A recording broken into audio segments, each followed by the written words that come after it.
فستیڤاڵە نێودەوڵەتیەکانی بواری فیلم گرنگی و تایبەتمەندی خۆیان هەیە لە سەر ئاستی جیهانی و بەشداریکردنی فیلمەکان لە فستیڤاڵە گەورەکانی جیهان بابەتێکی گرنگە. لەوەش گرنگتر بۆ ئێمەی کورت ئەوەیە کە ئەو فیلمانی لێرە بەرەم هاتوون و بەسمانی کوردین بەشداری بکەن لەو فستیڤاڵانەیە. لەوەش گرنگتر بردنەوەی خەڵاتەکانە. فیلمی ڕاڕەوێ کە یەکێکە لە فیلمە جوانەکان کە کارنامەی دەرچوونی هەردێ سەمیرە، بەڵام بە شێوازێکی زۆر جوان کاری لەسەر کراوە. بەشداری چەند فستیڤاڵێکی کردو لە فستیڤاڵی ڕۆما سێ خەڵاتی بەدەست هێناوە. پێمان خۆش بوو کە گرنگی پێبین و قسە باسی لەسەر بکەین. دەرهێنەر خۆی هەردێ سەمیر لە ڕێی تەلەفۆن و لەگەڵمایە. کاک هەردێ سڵاو لێ بێم کاتت باش. ئەم کاتی ئێوەش باش کا کوردۆجان، سپاس بۆ ئێوە بۆ گرنگی پێدانتان بۆ فیلمە. ئەما چەند جارێکە ئەم فیلمە بەسەرەکەنەوە، پێزانینی تایبەتم هەیە بۆ ئێوە. زۆر سپاس. هەردەیان ئەمێ سەرەتا قسە لەسەرەوە بکەم. تۆ ئەم فیلمت بۆ پێم وابێ بە چاوی فستیڤاڵەوە بەرهەم نێنا، وەکو کارنامێکی دەرچوون کارێ لەسەر کرد، بەڵام ئێستا ناوبانگێکی باشی هەیە. ئەمە چی ئەگەیەنێ لە لای تۆ؟ حتما دڵخۆشێکی زۆر زۆرە. من تەنها ویستم با بڵێن کارێکی لەسەر بکەم و کارنامەی دەرچوونم بێ.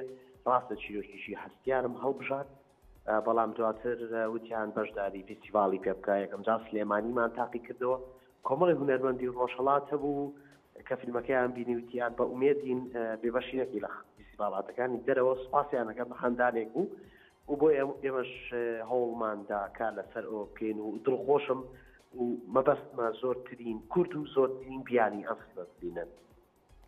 زۆر باشە. ئێستا ئەمێ بڵێم هەستت چۆنە کە بەشداری فستیڤاڵێکی گەورەت کردووە لە ڕۆما و سێ خەڵاتی شت بەدەستێناوە؟ حتما هەستێکی زۆر خۆشە. کاتێک کە بەرهەمێک با بڵێن بابەتێک ێنی فیلمێک چیرۆکیکێنیەکی بوێنە و پیشانێ دەیت و با بڵێن بەرهەمی ئەبێ. ئەو خەڵاتانە حتما بەرهەمن. لەوە خۆشترە کە بەس خەڵاتەکان بە تاقی تەنیا خۆم دین، خۆم نەمبردو با بڵێن من وەکو بێست دراماوەکو بەڵین ژانەری درامی باشترین فیلمی ژانەری درامی بردووە، سروشتی ئەحبەرەش باشترین مۆنتاژی بردووە و سۆنیا باشترین خەڵاتی جلوبەرجی بردووە کە بەشێکە لە ستافەکە کە هەمویان بەخۆبەخش و وەکو خوێندکار هاتوونەتە پێشەوە کاریان کردووە. بە ئومێدم ئەوانەی ئەو هاوڕێیانەی کەشم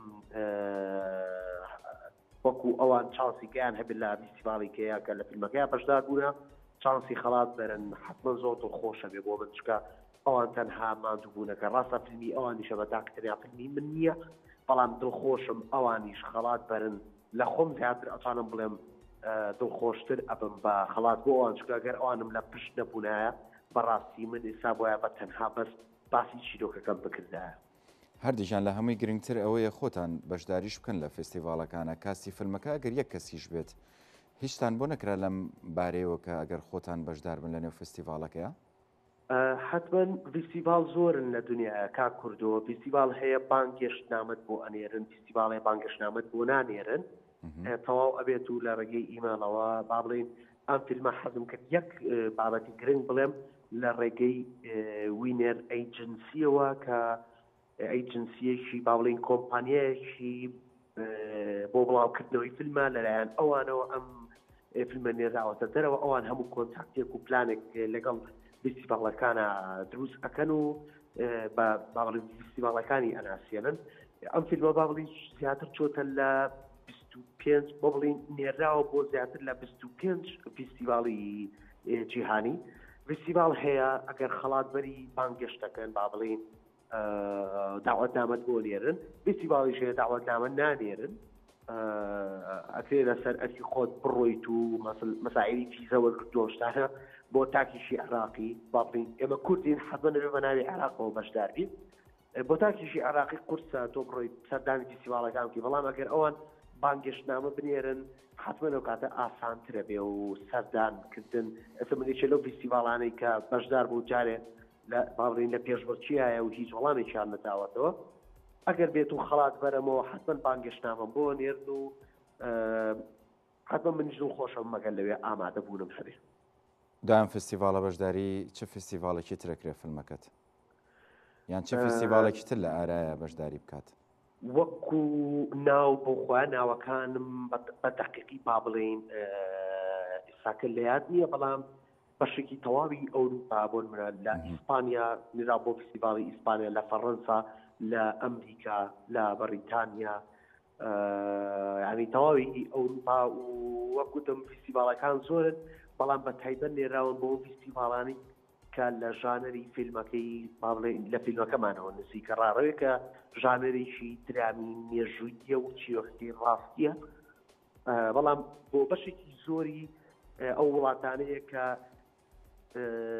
بە ژانەرێکی درامی ئیشەکەن، واتە لە نیوەیی فەڕەنسی و لە سینەمای ئیتاڵیەوە نزیکن. حتم منیش لەسەر ئەو ستایل و ئوسلوبە کارم کردووە کە ئێساکەوە کەی بینین وڵاتی ئێرانیش لە ئیتاڵیاوە ئەم سینەمایی هێنا، بڵین ئیتالیای کۆن، بۆیە ئێمەش نردومانە بۆ ئەو فیستیڤاڵانەی کە شملی ئەو تایپە فیلمەکان. باشە، لە ئێستایەتر بەرپرسیارەتەکەت قورس بوو، یەکەم کارت ئابەم شێوازەیە، چه هەنگاوێکەنی لا داهاتەوە بە بەرهەمێنانی فیلمێکی تر؟ حتمەن بەرپرسیارەتەکەی من کا کوردۆ قورستر بووە، پێشتریش من بە قورسم زانیوە و ڕۆژ بە ڕۆژ بە قورستریێدانم، لەبەرەوەی من هەوڵم ماوە بە دوای چیرۆکە کوردیەکانە بگەڕێم، ئەوانەی کە ڕوویان داوە یاخود لە پێشووترا هەبوونە و چیرۆکیشی بە ئازارە و زۆر کەس لەوانەیە بەرگوێی نەکەوت بێ. من هەر لە یەکەم جاری دەستپێکمەوە کە تەعامل لەگەڵم چیرۆکەی یاکەم زۆر بە حەزەرەوە تەعاملی لەگەڵاکەم ئەرکم قورسە.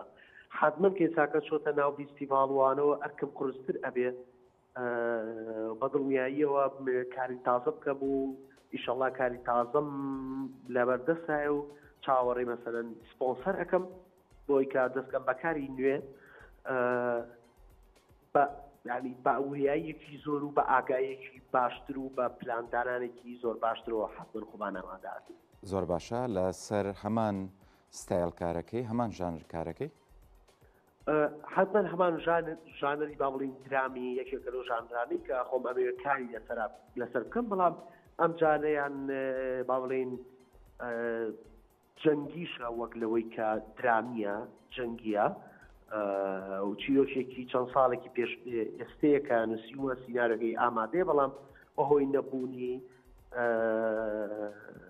بودجەت و شتانەوە من نەمتوانم فیلمە بکەم، هاتاوەکو دکتۆر دڵشاد ڕێزی تایبەتم بۆ هەیە، دەمێکە ئاگاداری ئەو سیناریۆیە داوای لێ کردم کە بۆ کارنامەی دەچوونی زانکۆم ئەم فیلمە بکەم، بەڵام لەبەروی بودجەیەکی زیاتری تێچێ ئەو پلانم ڕاکردەوە. من 3 ساڵە با بڵێن ڕام کردەوە بۆ ئێستاکە و لە ئێستا بە دوای سپۆنسەراگەڕین و نازانین لە ئایندەیە چی ڕوەدا، بەڵام ژانەرەکە حتمەن درامی جەنگیە. دەستخۆش هەردیجان، سپاس بۆ بەشداریکردنە، دووبارە پیرۆزە و خەڵاتانە بە هیوای کاری باشتر لە داهاتووە.